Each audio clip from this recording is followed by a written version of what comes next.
To the Inec chairman addressing the Chatham House on the forthcoming election. Let us listen. The delimitation details are simply staggering. 93.4 million registered voters expected to elect their representatives in 1,491 constituencies spread across 176,846 polling units. Based on the figures we compiled from the websites of various electoral commissions and interior ministries in West Africa, Nigeria's current voter population is 16.7 million, higher than the 76.7 million registered voters in all the other countries put together, and there are 14 other countries in the sub-region. This means that a general election in Nigeria is like conducting elections in the whole of West Africa and beyond. Secondly, Nigeria's election is not a one-day activity. There will be national elections followed by state elections.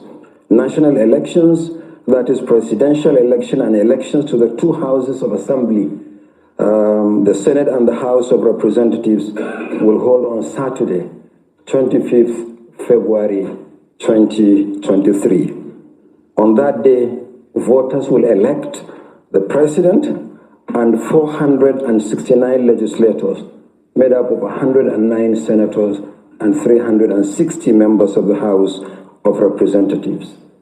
State elections will hold 2 weeks later on Saturday, 11th March 2023, to elect 28 out of 36 state governors and 993 members of state houses of assembly. I say 28 governors because in 8 states the elections are conducted off cycle because of previous litigations. So we have already conducted those elections, the last being Ekiti and Osun in June and July last year. Thirdly, the 2023 general election will be the 7th consecutive general election in Nigeria since the restoration of democracy in 1999. And this is the longest period of electoral democracy in the country's history. Previous efforts, as you very well know, were repeatedly truncated by military interventions. In approaching the subject matter assigned to me by Chatham House, my lecture is divided into 3 broad areas. The first one is lessons from the 2019 general election. The second, preparations for the 2023 general election, looking at early planning, the electoral legal framework, voter registration and permanent voters cards, election technology, expansion of voter access to polling units, inclusivity, recruitment and training of election staff, interagency collaboration and support, and finally, electoral operations and logistics. That's good. Number 3, issues and challenges such as the prevailing insecurity and its impact on the election generally, attacks on Inec facilities nationwide, violence during electioneering campaign, vote buying, electoral litigation and adjudication, prosecution of electoral offenses, and for many in this hall, the nagging question of diaspora voting. Now, these wide-ranging issues cannot be covered in detail, if at all, within the 20 minutes, or if Alex is flexible, 20 long minutes, which may be 25 or 30, that I have for my presentation. I will therefore highlight the more critical issues so that we can have more time for discussion. Actually, that's the part I like best, the discussion. I have prepared a 23-page lecture, a copy of which will be given to the organizers and will also be uploaded to the Inec website immediately after the presentation and discussion. Lessons from the 2019 general election. Preparations for the 2023 general election are largely being concluded and preliminary deployments already underway. Indeed, our preparations began quite early. One important lesson from 2019 is that early preparations for election provide opportunities for for adequate planning, acquisition, and testing of systems. A second lesson from the 2019 election is that early choice of election technology management tools, especially the main election technology, is very critical for success.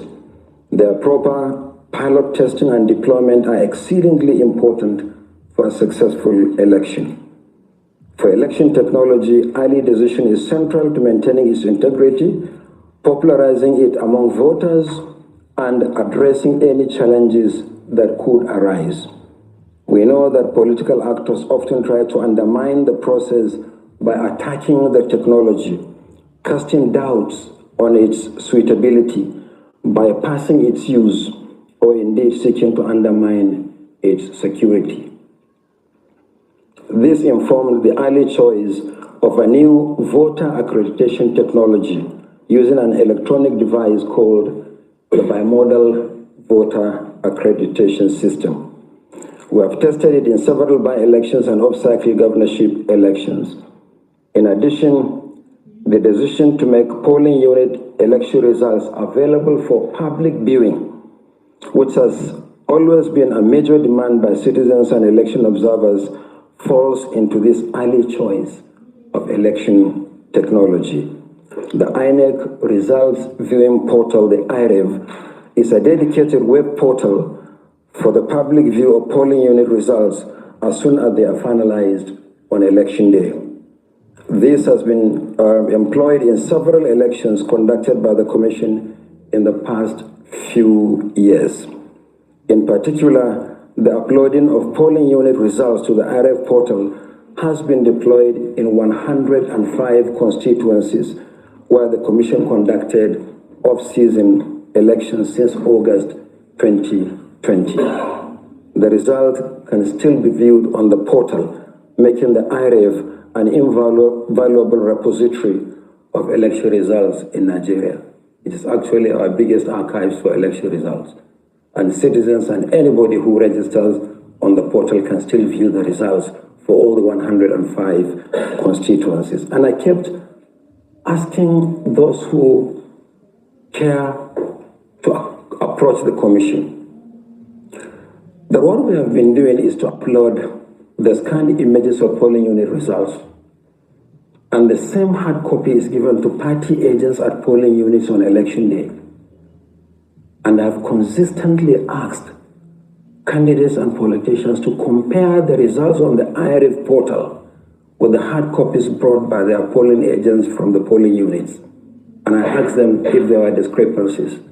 It's 99.99% accurate, and the results are still there on the IREV portal. Now, a further lesson from the 2019 general election, which is helping us immensely in our preparations for 2023, is that an early finalization of changes to the Electoral Act, the principal legal basis for elections, is critical to proper organization of elections. In the build-up to the 2019 general election, there was an unending back and forth between the executive and legislative arms of government on the Electoral Act. And in the end, the amendment was stalled.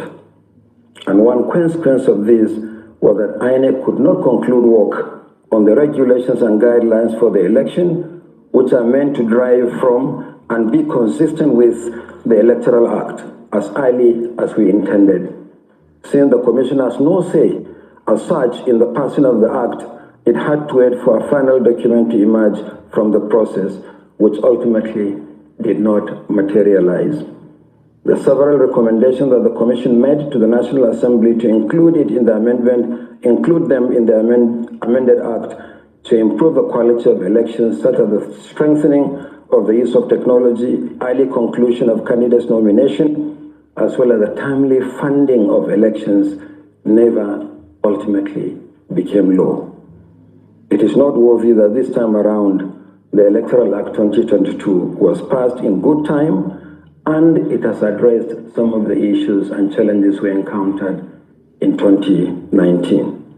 The last lesson from the 2019 general election is funding, an early release of funds to the Commission, which are also very important to well-organized elections. and partly because of delays in finalizing the electoral legal framework for the 2019 general election, finalizing the budget for the election, and arranging a good schedule for fund releases to the Commission. All this was rather tardy and challenging to the Commission. And to add to the pressure on the Commission, there were over 14 million more voters to cater for in 2019 compared to 2015. It required painstaking and prolonged engagements with the Commission and both the executive within the Commission and between the executive and the legislative arms of government for us to make some headway. And given that practically all activities for the elections depended on funds, printing of ballot papers, the result sheets, to hiring of election staff and transport providers, the Commission could not meet many of its targets in preparing for the 2019 general elections. So, learning from this experience, what have we been doing to make sure that 2023 is better than 2019? The first point to make is election planning. And learning from the 2019 general election, a great deal of forward planning and engagements have been undertaken, and many aspects of our preparations attest to that. First, we concluded the new 4-year strategic plan and strategic program of action, as well as the 2023 election project plan, over 18 months prior to the date set for the election. So these planning tools were ready 18 months ahead of the elections, which gave us a very good start. Then the Electoral Act. Elections are essentially anchored in law, and unlike the case with the 2019 general election, new Electoral Act was signed into law on Friday, 25th February 2022, exactly 1 year ahead of the general election, giving time for both the Commission and all stakeholders to fully acquaint themselves with the challenges in their responsibilities and functions. As an affirmation of our readiness for the general election, the Commission released a timetable and schedule of activities the following day after the law was assented to. It went into force after it was assented to by the President. The following day, on Saturday, 26 February 2022, the Commission released the timetable and schedule of activities. It contains 14 activities to be implemented from the publication of notice of poll to election day. And I'm happy to say that the Commission has accomplished so far 11 out of the 14 activities for the election, and all of them on schedule. So there are only 3 activities outstanding. The new law contains some very important changes that hold the potentials for improving the quality of Nigeria's election. I've identified 10 most important provisions in the new law, but time will not permit me to go through all the 10. But they are all listed in the lecture, which, as I said, will be made available immediately after today's session.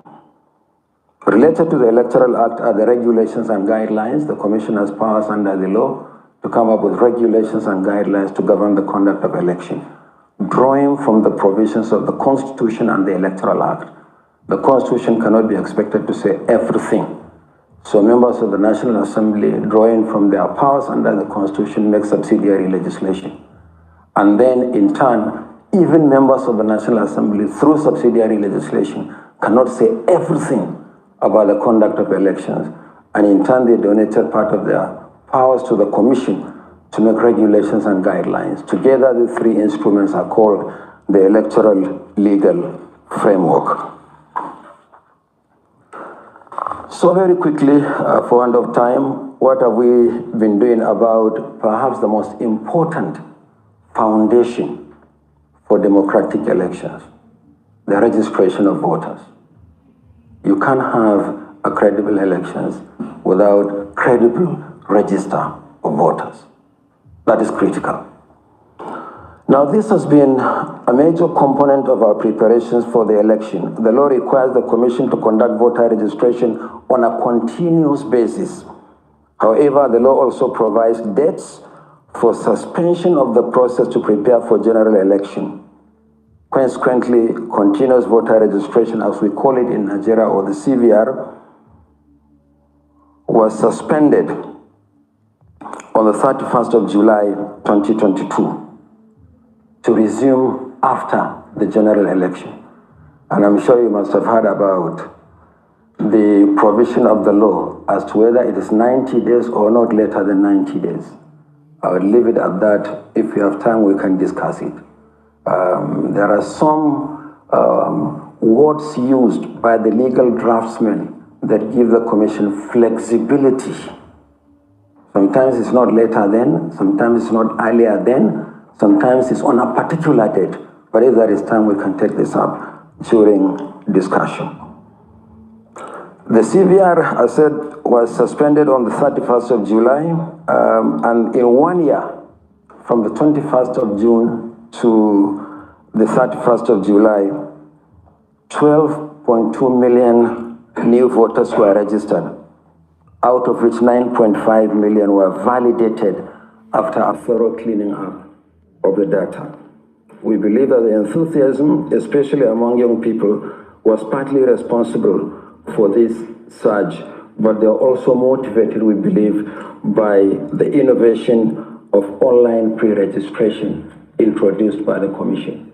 For the first time, we introduced the online pre-registration of voters, where citizens can commence the process online, but they have to go to the physical or designated registration centers to conclude the process. This enabled intended registrants to commence the process online from a dedicated portal, book an appointment on the same portal, and finally appear in person at an Inec office to have their biometrics taken. The cleanup of the register was painstakingly conducted by the Commission because the automated biometric identification system, the ABIS, before now the Commission used the AFIS, the fingerprint identification system. But this time around, we use the ABIS, meaning both fingerprint and facial. And that is what we're also using to accredit voters on election day. And all these innovations were all the work of INEC's own engineers in-house in the Commission.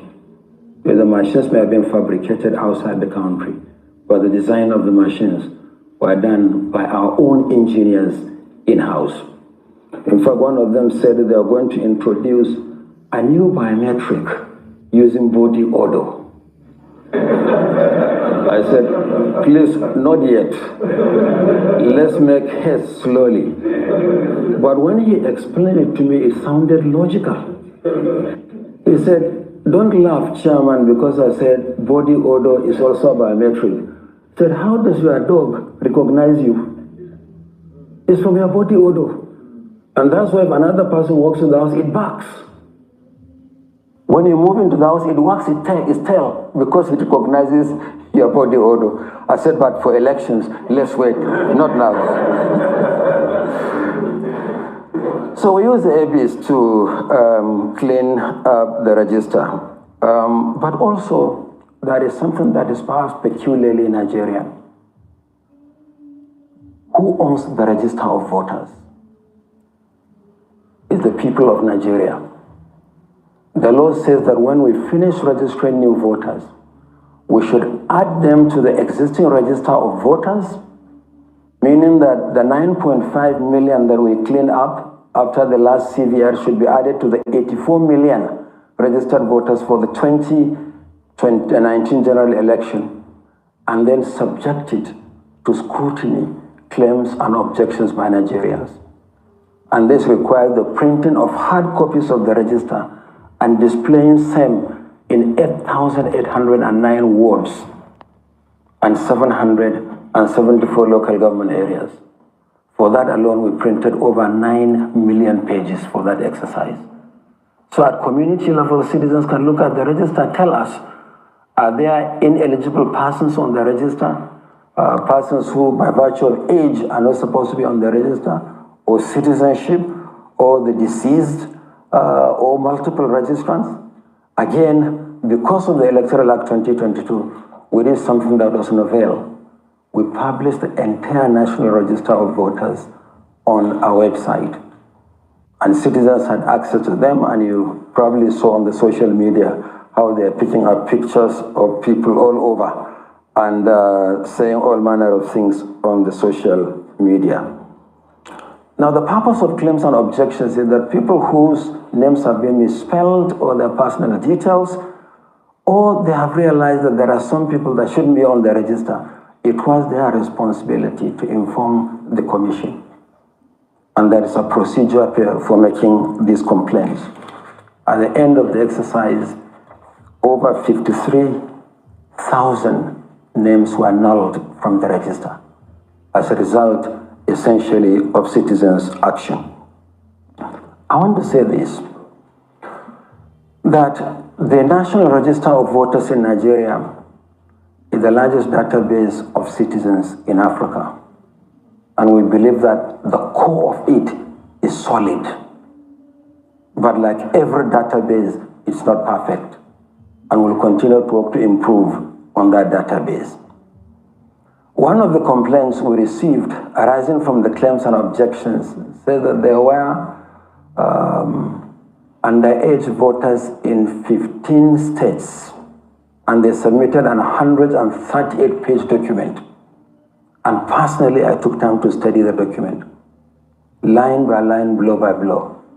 They identified 21,000 plus in eligible registrants in the 15 states. And so I asked them, is that all you have identified? They said, that's all that they have identified.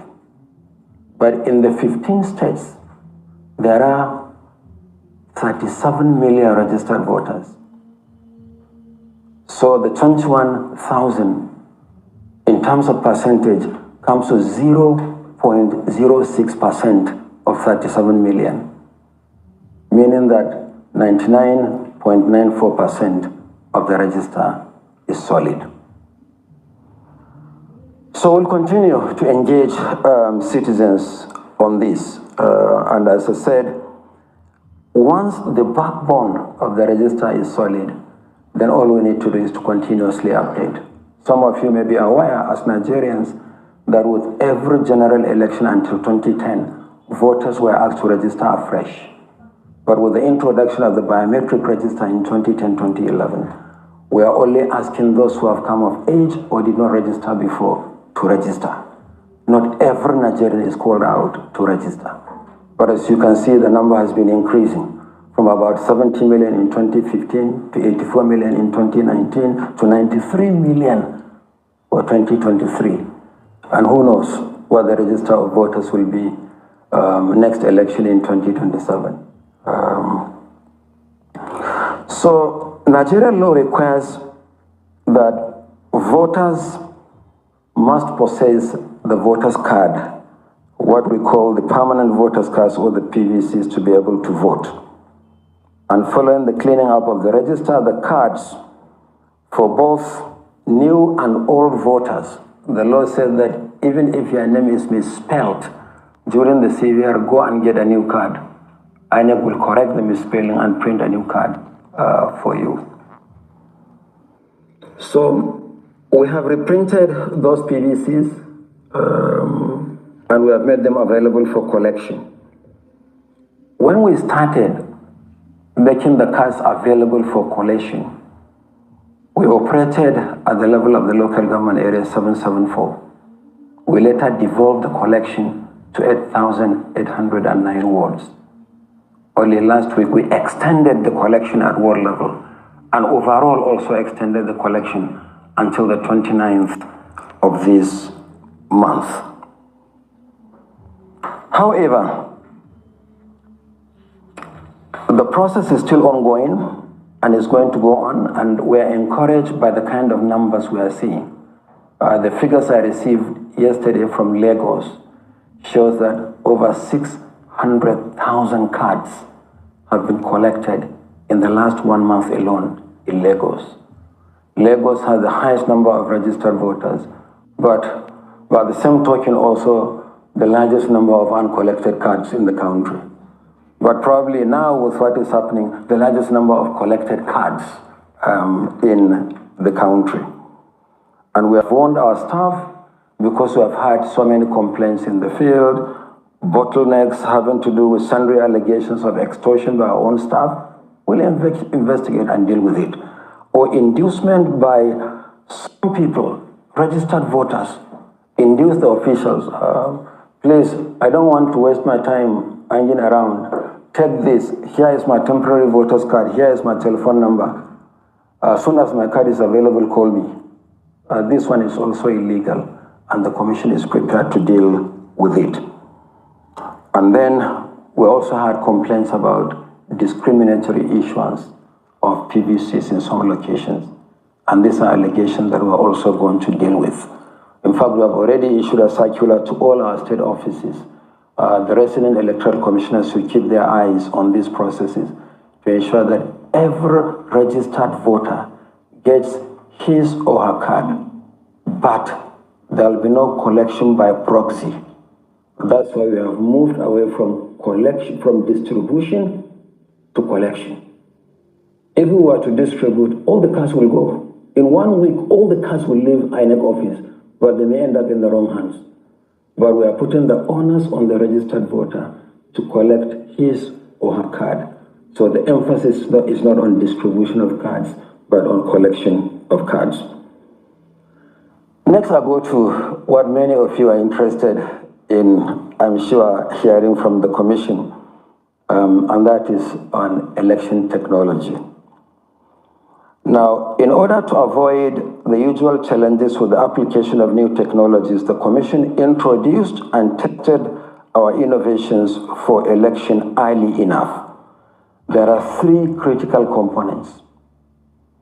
The first one is the Inec voter enrollment device. It's called the IVED, for improved registration of voters. It's the same beavers, but when we register voters, there are peripherals we add. We add the fingerprint scanner and a thermal printer. So that we can register, take the fingerprints, and also print the temporary card. Then we have the INEC bimodal voter accreditation system for both voter accreditation and transmission of results for collation, and then the IREV, the INEC Result Viewing Portal, to offer public access so that citizens can view results at polling units as the processes conclude. IVED has been deployed in the recent CBR, and as I said, we have 93.4 million registered voters, of which 37 million, that's 39.5%, are young people, young Nigerians between the ages of 18 and 34. And then they are closely followed by 33.4 million, or 35.75% middle-aged voters between the ages of 35 and 49. Put together, these two categories constitute 75.39% of registered voters in Nigeria. So actually the 2023 election is the election of the young people, because they have the numbers. Even the majority of the PVCs collected actually are collected by young people. So out of the 93.4 million, 70.4 million registered voters are between the ages of 18 and 49. Already their PVCs, as I said, are available and are being collected, and the collection of the cards will end on the 29th of January. We have to end it because before the election, we'll publish the number of PVCs collected on polling unit by polling unit basis nationwide.